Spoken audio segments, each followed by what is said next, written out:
Hello guys, so most welcome your YouTube channel study with mechanical. आज की इस video में बात करने वाले हैं अप्लाइड फिजिक्स फर्स्ट के बारे में। ठीक है, इसके पहले मैं चैप्टर फर्स्ट के बारे में डिस्कस कर चुका हूँ, इस चैनल पे पढ़ा चुका हूँ। ठीक है, वो वीडियो नहीं देखे हैं तो मैं चैनल के नीचे इस वीडियो के नीचे डिस्क्रिप्शन में लिंक दे दूँगा, जाके देख लें। उसमें फर्स्ट जो चैप्टर था उसमें मैंने क्या क्या पढ़ाया था वो मैं एक एक करके डिस्कस कर दे रहा हूँ, थोड़ा थोड़ा बता दे रहा हूँ क्या क्या मैं पढ़ाया था, ताकि आप लोगों को मालूम चल जाए कि उस चैप्टर में क्या क्या पढ़ाया गया था। उसमें मैंने पहला पढ़ाया था भौतिक राशि की बीमा। पहला जो चैप्टर था यूनिट एंड डायमेंशन, मात्रा एवं बीमा, उसमें हमने पढ़ाया था भौतिक राशि की बीमा, डायमेंशन ऑफ फिजिकल क्वांटिटी। दूसरा हमारा था बीमीय सूत्र, डायमेंशन फार्मूला। अगला हमारा था बीमीय विश्लेषण की सीमाएं। उसके बाद मैंने पढ़ाया था बीमीय समीकरण। ठीक है, उसके बाद हमने पढ़ाया था समांगीयता का सिद्धांत। उसके बाद हमने पढ़ाया था बीमीय समांगीयता के सिद्धांत के उपयोग। उसके बाद मैंने बताया था लास्ट में भौतिक राशि के मापन में त्रुटियां।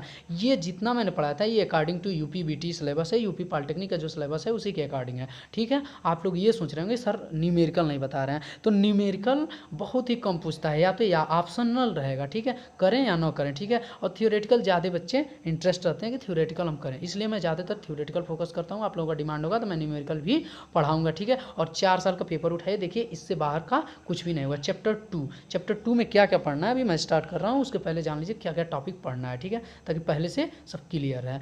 चैप्टर 2 में फोर्स एंड मोशन है। ठीक है, बल एवं गति, इसमें हम पढ़ेंगे रेखीय संवेग, लीनियर मोमेंटम। अगला हमारा जो है रेखीय संवेग संरक्षण का नियम पढ़ेंगे। एक समान वृत्तीय गति क्या होती है इसके बारे में जानेंगे। कोणीय विस्थापन एंगुलर डिस्प्लेसमेंट क्या होता है इसके बारे में जानेंगे। कोणीय वेग एंगुलर वेलोसिटी क्या होती है। ठीक है, उसके बाद हम जानेंगे कोणीय त्वरण एंगुलर एक्सेलरेशन क्या होता है। रेखीय वेग तथा कोणीय वेग में संबंध, relation between angular velocity and linear velocity.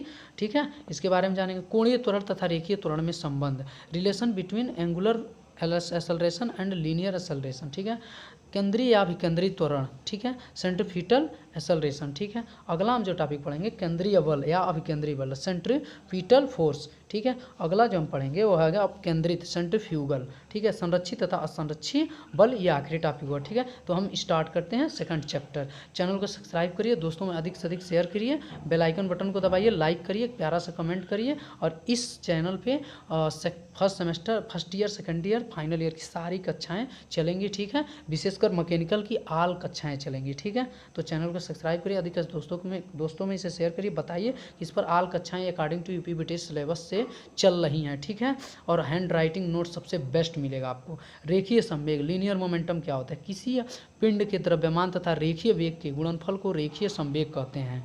अतः रेखीय संवेग इक्वल टू द्रव्यमान गुणे वेग इक्वल टू, ठीक है, पी, जिसे रेखीय संवेग को पी से निरूपित है, p equal to m v. क्या होता है, कोई भी पिंड होता है, ठीक है, कोई भी बॉडी होता है, उसका जो मास होता है, मास एंड लीनियर वेलोसिटी जो होती है, उसका जो गुणनफल होता है वो क्या कहलाता है, लीनियर मोमेंटम कहलाता है। इसे पी से निरूपित करते हैं, p equal to m into v है कि क्या है, सदिश राशि है। ठीक है, रेखीय संवेग संरक्षण नियम हर बार पूछता है। ठीक है, रेखीय संवेग संरक्षण नियम क्या है, ये बोर्ड में हर बार पूछता है। ठीक है, ये है वेरी वेरी इम्पॉर्टेंट। ठीक है, बहुत ही इम्पॉर्टेंट है। ठीक है, हर बार पूछता है रेखीय संवेग संरक्षण नियम। यदि किसी पिंड पर कोई बाह्य बल कार्य नहीं कर रहा है, यदि कोई पिंड है उस पर कोई बाह्य बल कार्य नहीं कर रहा है, एक्सटर्नल फोर्स कार्य नहीं कर रहा है किसी बॉडी पे, तो पिंड का रेखीय संवेग नियत रहता है। तो जो बॉडी का रेखीय होता है, लीनियर मोमेंटम, वो क्या होता है, नियत रहता है, कांस्टेंट रहता है। इसका निगमन भी पूछता है। द्वितीय, न्यूटन के द्वितीय नियम से संवेग संरक्षण की व्युत्पत्ति होती है। माना किसी निकाय के कणों का द्रव्यमान m1 m2 m3 mn तक है, ठीक है, तथा उसके वेग क्रमशः v1 v2 v3 vn तक है। संपूर्ण रेखीय संवेग जो होगा वो होगा p equal to m1 v1 plus m2 v2 plus m3 v3, और आगे बढ़ा के लिख देंगे हम लोग m1 mn एंड vn तक। ठीक है, P1 इज इक्वल टू हो जाएगा P1 plus P2 plus P3 dot dot Pn तक। ठीक है, उसके बाद हम न्यूटन के द्वितीय नियम से बाह्य बल जो F होता है वो बाह्य बल संवेग परिवर्तन की दर के बराबर होता है। ठीक है, F is equal to delta P upon delta T। ठीक है, ये न्यूटन के द्वितीय नियम के अनुसार। यदि बाह्य बल का मान शून्य हो तो delta P upon delta T is equal to zero, यानी delta P is equal to zero हो जाएगा। ठीक है, तो यही क्या है, हमारा संवेग संरक्षण नियम है। आवेग, जो आवेग होता है हमारा, वो होता है बल गुणे समयांतराल। ठीक है, उदाहरण हुक का नियम, संवेग इज इक्वल टू संवेग परिवर्तन। ठीक है, ये होता है आवेग। Delta P is equal to delta p is equal to constant, हमारा पी क्या हो गया 0, यानी पी इज इक्वल टू क्या होगा कांस्टेंट, वो बदल नहीं रहा है, तो p is equal to P1 plus P2 plus P3 dot dot dot Pn तक। यही क्या है, यही है संवेग संरक्षण का नियम। ठीक है, अगला हमारा है एक समान वृत्तिगत। एक समान वृत्तिगत क्या है, ये हमारा डिफिनीशन लिखने के लिए आ जाता है फर्स्ट सेमेस्टर में। एक समान वृत्तिगत को डिफाइन करिए, जब कोई पिंड किसी बिंदु को केंद्र मानकर उसके चारों एक समान चाल से गति करता है तो उसे वृत्तीय गति कहते हैं। ठीक है, जब कोई भी हमारी बॉडी होती है किसी पॉइंट को क्या मान ले, केंद्र मान ले, और उसके चारों ओर एक समान चाल से, ठीक है, गति करे तो उसे हम क्या कहते हैं, वृत्तीय गति कहते हैं। ठीक है, सर्कुलर मोशन कहते हैं। कोणीय विस्थापन, ठीक है, कोणीय विस्थापन हमारा क्या होता है, एंगुलर डिस्प्लेसमेंट, वृत्त की त्रिज्या द्वारा वृत्त के केंद्र पर बनाया गया कोण कोणीय विस्थापन कहलाता है। जो वृत्त की त्रिज्या होती है, ठीक है, जो वृत्त की त्रिज्या होती है उसके द्वारा, ये जो वृत्त की त्रिज्या है इसके द्वारा जो केंद्र पर ये कोण बन रहा है, ठीक है, वृत्त की त्रिज्या द्वारा केंद्र पर बनाया गया कोण क्या कहलाता है, कोणीय विस्थापन कहलाता है, जिसे डेल्टा थीटा से निरूपित करते हैं। Delta theta is equal to delta s upon r. ठीक है, कोण इज इक्वल टू होता है चाप बटे त्रिज्या, और डेल्टा एस क्या है, चाप है, और आर त्रिज्या है। कोणीय वेग, कोणीय वेग, ठीक है, एंगुलर वेलोसिटी, वृत्तीय गति करते हुए किसी पिंड के कोणीय विस्थापन की दर को कोणीय वेग कहते हैं। जब कोई पिंड है, जो बॉडी है, वो क्या है, सर्कुलर मोशन करते हुए किसी पिंड के कोणीय विस्थापन की दर को, जो कोणीय विस्थापन होगा उसके दर को क्या कहेंगे, कोणीय वेग कहेंगे। इसे ओमेगा से निरूपित करते हैं, omega equal to delta theta upon delta t. अगला हमारा है कोणीय त्वरण।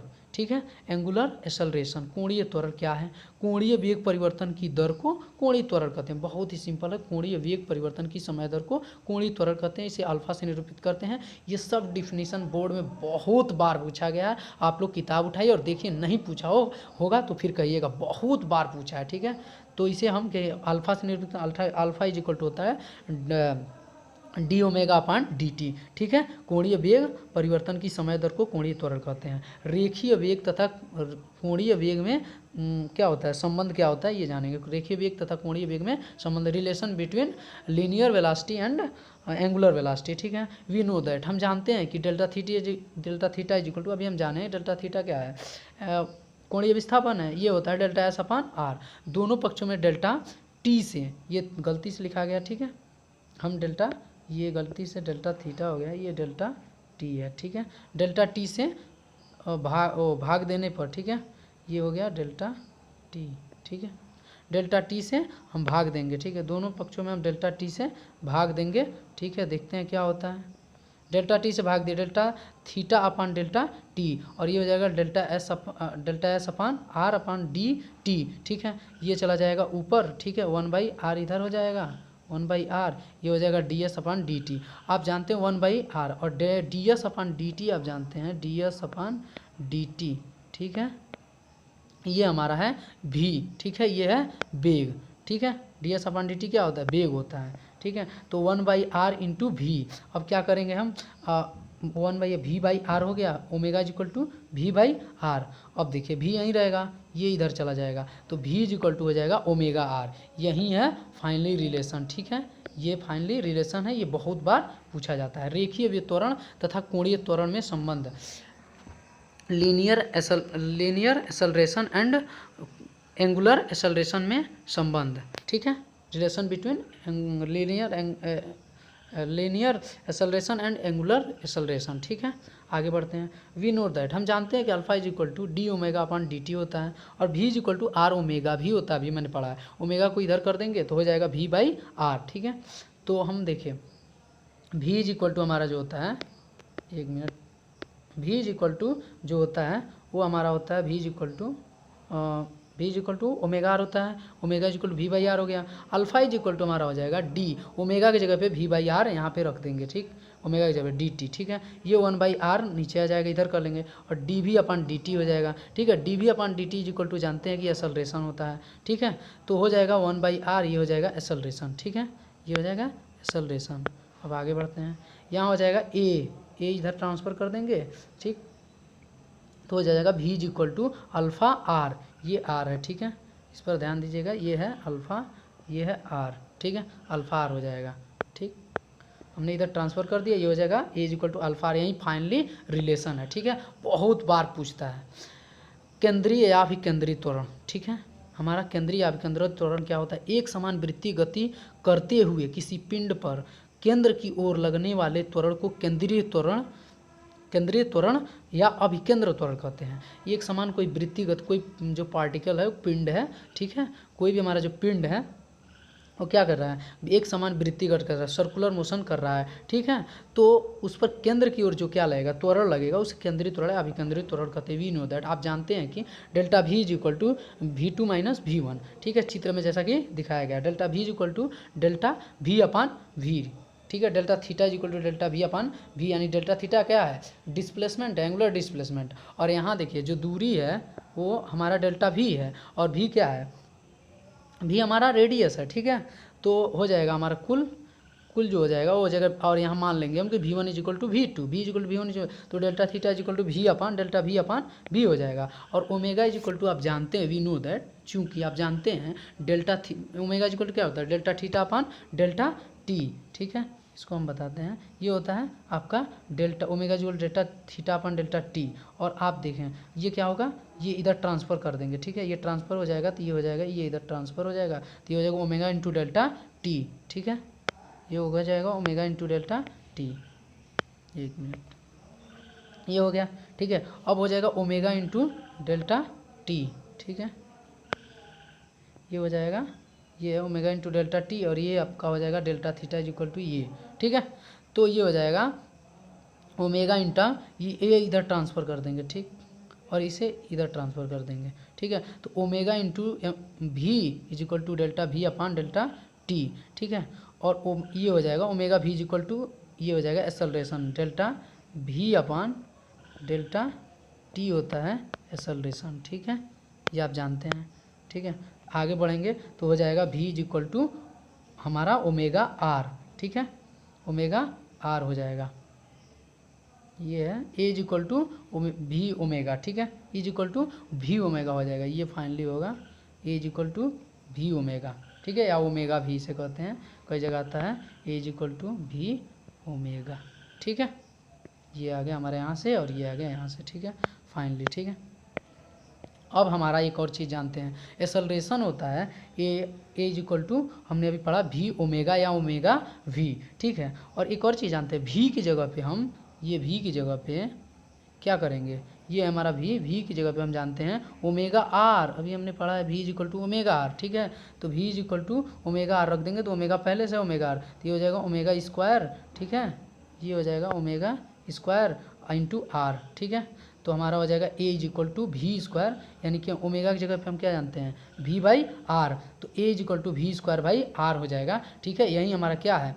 यही हमारा है अभिकेंद्र त्वरण, ठीक, ये अभिकेंद्र त्वरण, ठीक है। यही बोर्ड में हर बार पूछा जाता है, 100% इस बार पूछेगा, ठीक है, वेरी इम्पॉर्टेंट, ठीक है, इस बार पूछेगा ही, ठीक है। हमारे समय में पूछा था 5 नंबर में, ठीक है, यही डेरिवेशन था 5 नंबर में, ठीक है।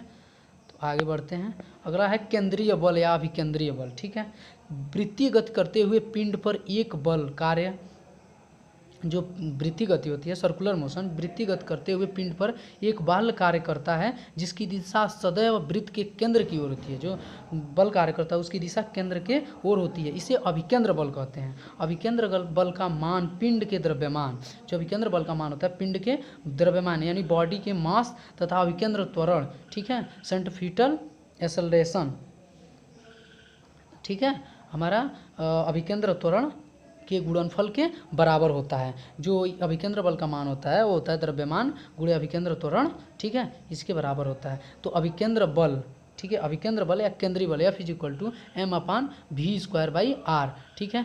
अभी हमने V स्क्वायर बाई R निकाला था, A इज इक्वल टू, ठीक है, तो हो जाएगा F is equal to MV square upon R, अभिकेंद्र बल हो जाएगा F is equal to MV square upon R, ठीक है। ये हमारा अभिकेंद्र बल। अब केंद्रित सेंट्रीफ्यूगल, हर बार पूछा जाता है कि सेंट्रीफ्यूगल का यूज कहाँ किया जाता है, हर बार पूछा जाता है सेंट्रीफ्यूगल क्या है, ठीक है, अब केंद्रित क्या है, ठीक है, इस बार भी पूछा जाएगा। आगे बढ़ते हैं, सेंट्रीफ्यूगल क्या है ये जान लेते हैं। अब केंद्रित एक ऐसा यंत्र है जिसकी सहायता से द्रव्य में उपस्थित विभिन्न द्रव्यमान के कणों को अलग किया जाता है। इसके द्वारा हल्के कण केंद्र के समीप आते हैं। इसके द्वारा जो हल्का कण होता है वो केंद्र के समीप आता है तथा भारी कण केंद्र से दूर हो जाते हैं, दूर प्राप्त होते हैं। जैसे उदाहरण के लिए दूध से जब हम आइसक्रीम निकालते हैं, जो दूध हम लोग रखते हैं ना, दूध आती है आइसक्रीम निकालने वाली, दूध हम कोई भी है उसमें आइसक्रीम निकालने वाली जो मशीन होती है वो किस पे काम करती है, सेंट्रीफ्यूगल पे काम करती है। ठीक, मशीन से कपड़ा का धोना, ये भी क्या है, सेंट्रीफ्यूगल का उदाहरण है। संरक्षित तथा असंरक्षित बल। संरक्षित बल क्या होता है, एक बिंदु से दूसरे बिंदु तक को किसी पिंड को ले जाने में, एक बिंदु से दूसरे बिंदु तक किसी पिंड को ले जाने के लिए किया गया कार्य पथ पर निर्भर न करता हो तो उसे संरक्षी बल कहते हैं। जैसे कोई भी हम क्या है, एक बिंदु से दूसरे बिंदु तक हम कोई भी क्या ले जाते हैं, कोई एक बिंदु से दूसरे बिंदु तक किसी पिंड को, कोई भी पार्टिकल है, ठीक है, कोई भी हमारा बॉडी है, उसे एक बिंदु से दूसरे बिंदु तक ले जा रहे हैं, लेकिन किया गया कार्य पथ पर निर्भर नहीं कर रहा है कि पथ कैसा है, ठीक है, तो उसे संरक्षी बल कहते हैं। जैसे गुरुत्वीय तथा वैद्युत क्षेत्र में लगने वाले बल, गुरुत्वीय जो होता है उसमें भी निर्भर नहीं करता है पथ पे, और वैद्युत क्षेत्र में भी लगने वाला बल जो होता है इस पर निर्भर नहीं करता है। असंरक्षी बल, यदि किया गया कार्य पथ पर निर्भर करता है तो उसे असंरक्षी बल कहते हैं। यदि किया गया कार्य जो होता है वो पथ पर निर्भर करने लगे तो उसे असंरक्षी बल कहेंगे, जैसे घर्षण बल। ठीक है, तो चलते हैं, अब तक यही था। अगला chapter number 3 work power energy theorem, work power energy start होगा। ठीक है, तब तक के लिए थैंक यू, धन्यवाद। चैनल को सब्सक्राइब करिए, लाइक करिए, अधिक से अधिक दोस्तों में शेयर करिए।